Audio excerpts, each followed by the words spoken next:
Welcome to the Youve Sports Podcast. We're actually on video. I'm here with Jarrod Simmons, who is the Director of Baseball Operations for the stadium of Jacksonville Suns, correct? Yes, sir. Yes, sir. How long have you been in Jacksonville?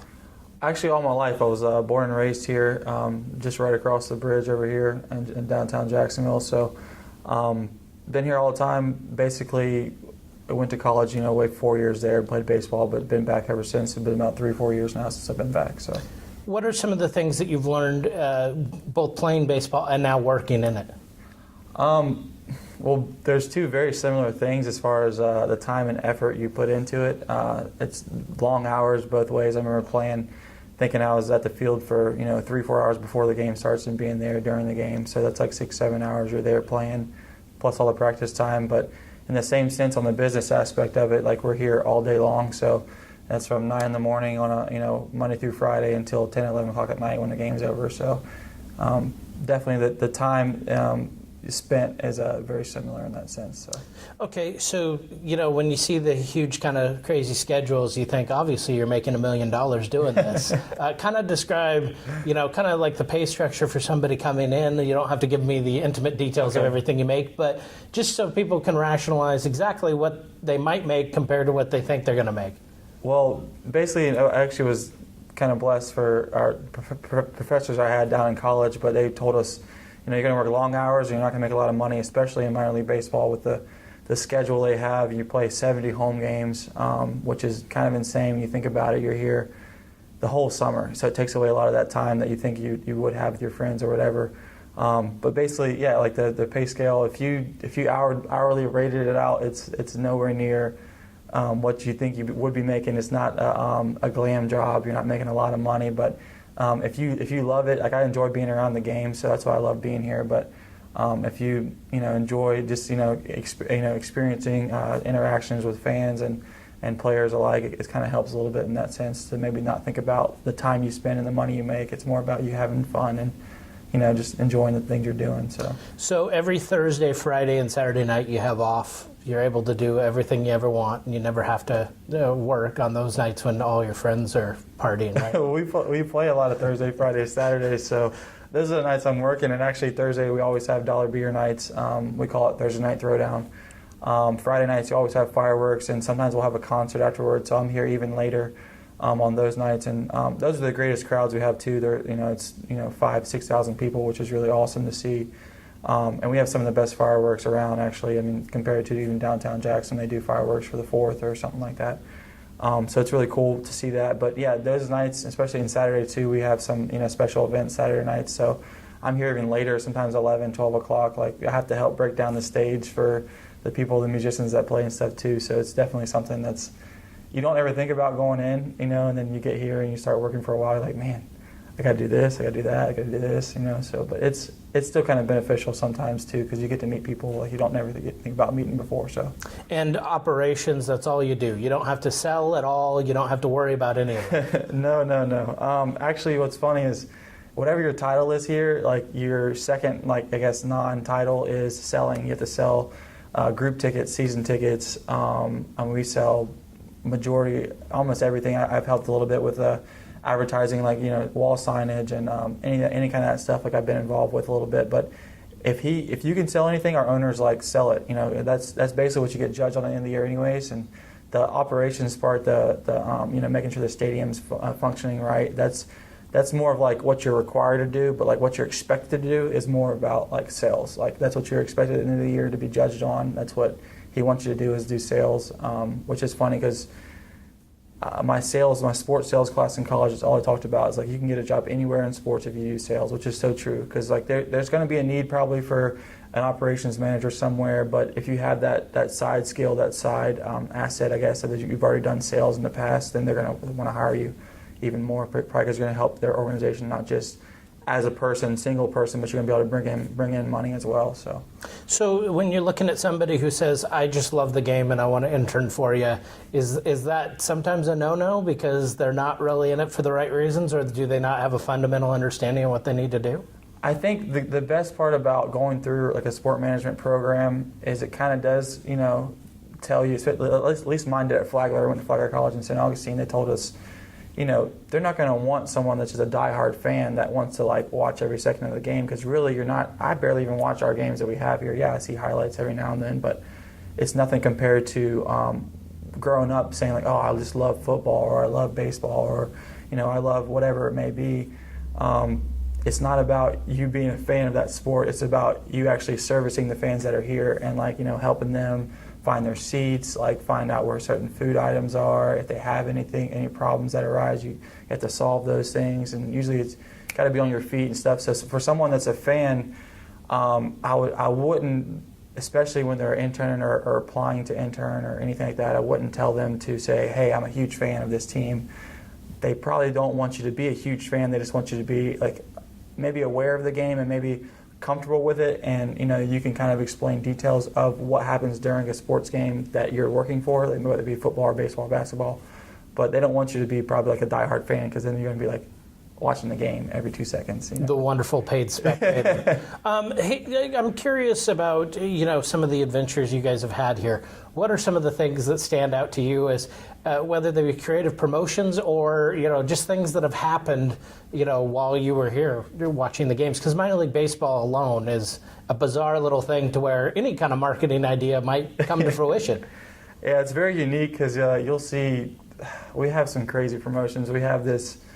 The one that makes me think of that now is we call it midget wrestling, but we do have a couple midgets come out. It's like a Friday or Saturday night, and they'll come out and have a wrestling match. And actually, our general manager is the referee, and he's like 6'5". So he's up there like this tall, and then the midgets are on the wrestling. So it's kind of funny to watch that. You get kind of like the redneck side of Jacksonville come out and watch that. It's kind of funny. Then the same sense we do nights with like Christian-based nights where we have like Nashville, national recording artists come and play, which those are really cool nights because you see like the good kind of crowd that comes out for that is really awesome to see. There's so many other unique things. We have like Whiplash, the cowboy monkey. Like this guy has a monkey on a dog, and he just directions him around. It's pretty crazy, but people come out to see that. We have trying to think some other stuff that we do. It's really unique. Like really, if you think of something that's kind of off the wall, crazy.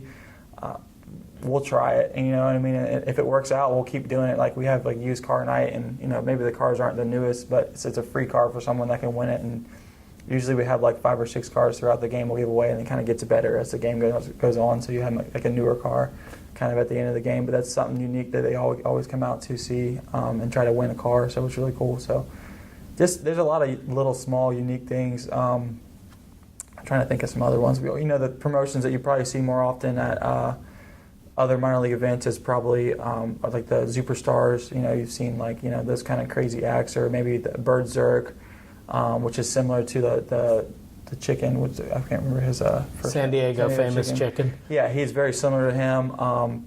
Those kind of appearances are all like fans love to come see those. We have a guy Elvis himself that comes every year, and he's struggling getting up in age and weight too as well. I always pick him up from the airport, and he's always talking about. So he's really going how Elvis went. Yes. So no, it's pretty cool. We have a couple other cool things. Normally we try to pull in like some ex-major league players, and we had Del Murphy come this year already.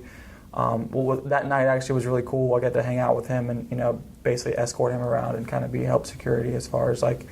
Keeping fans off of him in a certain way. But he's a very nice guy. He'll take everybody under his wing and be like, hey, let's get a picture. Let me sign your shirt. Like, what else you want me to sign? Like, it's really cool. So we got John Rocker coming this next weekend, actually. So. Well, there you go. Yeah. So my question is when there's ideas for marketing, no idea is left unturned in the, like the minor league system. That's the whole kind of minor league lore is, at least if you have an idea, even if you're the operations guy and it says that on your title, you still have a shot at putting it out there. Throwing something out there. We every year, actually, at the end of the year, we have a little work retreat.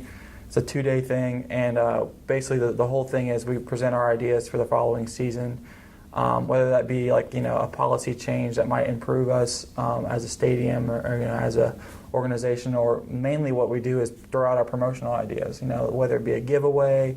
A certain theme night, some kind of appearance, something that we think would be really cool, or maybe draw a lot of fans. So I mean, it's just really, that's the time we kind of put it out there, and then we kind of, once that weekend's over, we really start trying to research how much that would cost, like if we're willing to do it. It's kind of our owner's decision when it comes down to it, because it's his money he's spending. But we do have a say, because there's some things that we know we've gotten, probably that he would never have done, but we've done because of, it was just us saying something. So is it, if you have an idea, as long as you own it, you basically can go forward with it if it's approved? I mean, you have to still own it and push it forward. And most of the time, if it's something that you presented and he thinks you're probably best suited for it, like to maybe like make the first contact and try to figure out how it's going to be done logistically or whatever.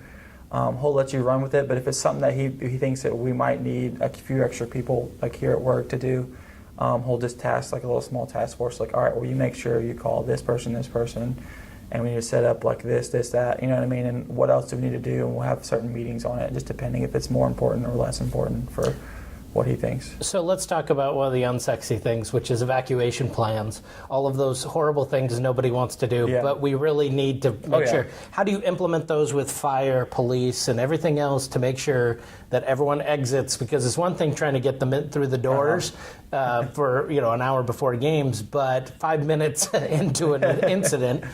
It gets kind of crazy, especially at a stadium. I mean, the minor league parks aren't nearly as big as a major league park, but we still have a pretty good size here. The regular bowl holds 9,000 people. Standing room and like GA seats with the bleachers holds about 11. So there's still quite a bit of people, and we really have two main gates that people come through: the home plate gates and the third base gate. But in a situation like that, we have multiple gates that are in the outfield as well, and there's even an exit down the right field line that you can just go down the stairs and bump out the door that's never locked. And so that's always something we try to make sure people know about. But the thing is, if something like that arose, we really we're all on radios during the game, so we can be really quick and get in touch with, we have EMT here, firefighters here every game, and obviously police officers as well, who heads the main part of our security. But for those type of instances, we make sure they all know what to do anyways, but we would be so quick to respond and send people out whatever gate's closest, because we have multiple ways in and out of this place, but we only really use a few. That way we get in contact with everybody, especially when they leave. So mainly regular games, they leave the main gate so we can all pass out promotions and schedules for the next homestand or whatever. So, but yeah, that's something like that, which hasn't happened since I've been here, but I know that it would be a rush, it would be probably hectic, but it's definitely something possible that we could get done in plenty of time to hopefully save lives. That hopefully no one's in real danger or anything, but it should be fine. I mean, in that sense, but you never know. I mean, we haven't had something like that happen, but definitely we have that in place to where we should be fine. Take care of. How do you also diffuse situations to where it might be alcohol involved, might be fights? People like to say, oh, hey, I can bring up my cell phone and take a video of it, but you've got to deal with that type of stuff. How do you deal with that in a rational manner when everybody else is irrational around you? Well, usually those are the nights that we have our Dolly Beer nights, and no kidding. We have extra security that night. We actually even the whole staff wears yellow, so it even seems like we're extra security because security normally wears yellow anyways.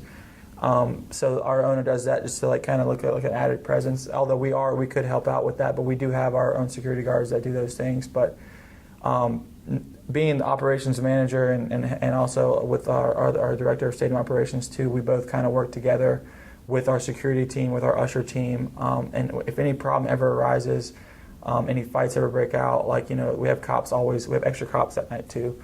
We probably double every time we have a Thursday night game. We double everything.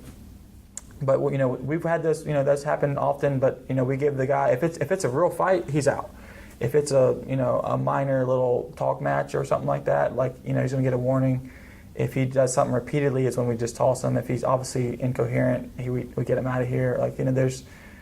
We try to be proactive, obviously, but we try not to let fights break out. That's why we keep extra security, especially in certain areas of the ballpark. We have more people hang out at for those nights that we just keep we just walk through that area just all the time. So we're actually there before something really even breaks out, and we can hear someone start a scuffle before it even really gets worse. And but we've had certain nights too, especially on Thursday nights. If it starts to rain, the front office staff actually has to help put the tarp on the field. So that kind of pulls some of us away from the stadium and, maybe where the fans are. But our couple of security guards coming out on the field to make sure no one hops on the field. But we've had a few instances where people hop on the field and go do tarp slides and stuff, but those people get kicked out. But it's funny and people are recording it and stuff like that, but we have to make sure there's safety too as well. So that's something that comes back on us at the end of the day. So which people don't realize about running on the field. It's not so much that you're running on the field; it's that you might hurt yourself. Yeah. And now we've got a situation of a broken leg. Exactly. How do we handle those types of situations? I mean, is that an all-in with all your interns, or what do you do in terms of ensuring not only the safety of the patron on the field, but also the safety of the people that are chasing after him? Well, we have all around the ballpark. There's signs that say, if you do not enter the field of play, like you're going to be kicked out of the game, basically for that. So we try to deter that. But if it does happen, that's someone's out there immediately running after them and trying to catch them and everything like that. Which I've seen. Everyone's seen streakers and stuff like that. But any streakers or no? No. Okay. We haven't gotten to that level. Well, apparently about 5 years ago they had one, and I don't think he was fully nude, but definitely, it's an occasion, and that was a Thursday night. So he had car keys in his mouth and his something. ID. I don't know. He's like, I'm running straight to my car. Well, good luck. But anyhow, it's really just for the fans' safety, and it is kind of for our safety too, in the sense that if the fan gets hurt, then we have the possibility of being sued. And we do all these on-field promotions too as well. So for any of those events, any of those things that the fans can get involved in, everyone signs a waiver. We had an incident, it was probably 6-7 years ago now, where a person didn't sign a waiver. They were a friend of, maybe it was a sponsor that came, and it was a Thursday night. So it seems everything goes around that as far as things that Thirsty happen. Thursdays. Yeah, things that happen bad. But he ended up getting tripped up in it was a mascot race, and he ended up hurting his shoulder or something like that. So they've been in a legal issue since then. But so basically now everyone, and I don't care if you're just standing on the field answering a question for like a promotion that we're doing, not even being physical, they have to sign a waiver. And that's for us, and that's for the fan too, for them to understand. Listen, there's a possibility something could happen while you're on the field, especially because sometimes you don't even realize this, but when the pitchers are warming up or the infielders are warming up in between innings, and you're out there maybe just answering a question, there's a chance, it's just a very slim chance normally, but that the ball could come your way and hit you, what I mean? And we step aside from where the pitchers warm up, and we're not close to where the infielders are, but there's always that chance, so we have to make sure everyone knows that and prepared for that, and us too. So, and then you also have interns, which means that you're herding cats in a lot of ways. You're having people that may or may not have the fully developed skills of knowing exactly what to do on game management, and you're trusting them with stuff, which then in turn trusts them with fans, which then in turn maybe be liability. How do you deal with those issues? From an intern perspective, I'm sure everyone understands that, minor league baseball, we probably hire 4 or 5 interns that work in the office, and then we also have game day interns, and then there usually is a bunch more to help us with promotions and everything like that. And they're getting experience too and learning things. But like you said, they're learning, and they might not know full answers to questions, or if a situation occurs, they might not know what to do, which is actually why I think here what we do is we make sure someone on the full-time staff is kind of always around or with them doing those things, which is good because our on-field guy that does the mic and everything and runs the promotions, he's been here for 8-10 years, He's been here a while, so he knows a lot of details when it comes to certain things. And the guy that runs our promotions right now, he is an intern, but he's in the front office too, so he at least understands a little bit better than a game day intern would come in and get, because they just kind of come in for the game, and they're kind of just here for help. And a lot of them don't know a lot of answers to questions, nor they didn't know what to do in a certain situation. So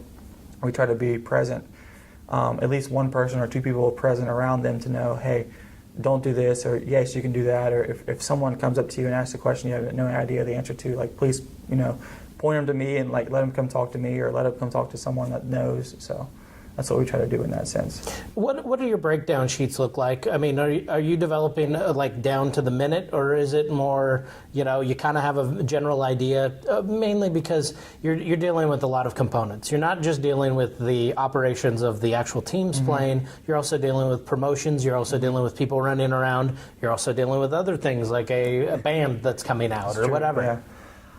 A typical day game, this is kind of what reminds me of the question you're asking me is, a typical game we have, say it's a 7 o'clock game, and actually I get here 9 o'clock in the morning and I have to open up the whole stadium. That's every door that we have for bathrooms, everything that maybe the concession stand might need, closets for the janitor, that kind of stuff. Well, I make sure all that's open and ready, and then also if we have a group party that night, which is what I help sell as well, we have to set up certain tables or chairs or barricades and stuff like that. So beginning of the day, I kind of make sure all that's taken care of. And then, when it comes back to, I get done with that, and they actually are in game day meetings as far as like what's going on promotions. And, since I'm kind of, making sure that everything's ready out here in the morning time, by the time I get back to my desk, like I might have an email or a phone call or a voicemail from people trying to get tickets, or maybe I have a group coming that night that maybe needs to add a couple tickets or something like that. So I'm really kind of pulled in a lot of different directions, so I have to make sure I'm pretty organized in that sense. But then when the time comes for like the game later that night, I also help set up our playground out here that we have, like the big slide that's a bounce house slide, and a bounce house like regular bounce house that has like smaller kids, and we have a speed pitch that we set up and a couple of different things like that. So I kind of do a lot of different things on a game day, but when the time comes for the fans to enter the game, we've already had our pregame meetings with our ushers. They understand what groups are here that night, where they're going, like in case they come up to them with questions. We have the programs ready for the guy that's selling programs. I help do that too. And if we're having a special appearance and they need someone to pick them up, like that might be me, that might be somebody else, but you go to the airport, or even if there's a certain player that's coming in from maybe one league down or one league up, or maybe even coming from the majors down, or going up to the majors, which I've had to take a guy this year actually too. His name's Edgar Olmos. He just got called up probably a couple weeks ago, but I had to take him to the airport during a game actually because he got called up so quickly and everything. So and that's probably a happier ride than somebody being much called better. down. Yeah. So he was excited actually. He's a 23-year-old guy, so he was excited, and that was actually one of the cooler experiences I've had here so far because we're here 70 home games a year, and I'm here throughout the rest of the year as well. But for me to not be around the game that night, which wasn't a huge deal because it was a Sunday, the game's kind of more lax a little bit. The fans are a little bit more well behaved, I guess we could say. And it was a Sunday night game or whatever, and he gets called up. So he's like, "Hey, can you take it to the airport?" I was like, "Yeah, sure." Take him to the airport, and then I ended up having to run back and get him because his flight got changed. But he was like, "Man, I'm sorry you had to run me around." I was like, "You know what? This is cool because." You're super excited about being in the big leagues. That was always a dream of mine, but it's kind of cool to share in your excitement. But I was congratulating him and stuff like that. But he's like, I'm kind of glad I'm at the ballpark tonight, because it's the one time out of the year I haven't done that. You know what I mean? But it was pretty cool. So, in terms of your relationships with the players and the coaches, it's a little bit different dynamic because you are there to be basically an assistant coach in a way. But you also have to kind of have that dividing line that you're not really dealing with them on such a relationship level that you're kind of conflicting with what you're doing as far as your duties, etc. Yeah, well, we're pretty much tied to the front office, and we do a lot of sales and tickets and stuff. But when it comes to players, we meet them all during the beginning of the year, and if they never ever need anything, we're kind of more of their office assistants. They can come in and hey, can you fax this for me, or hey, can you do this for me? Can you send this out for me? Can you do this? And that's fine.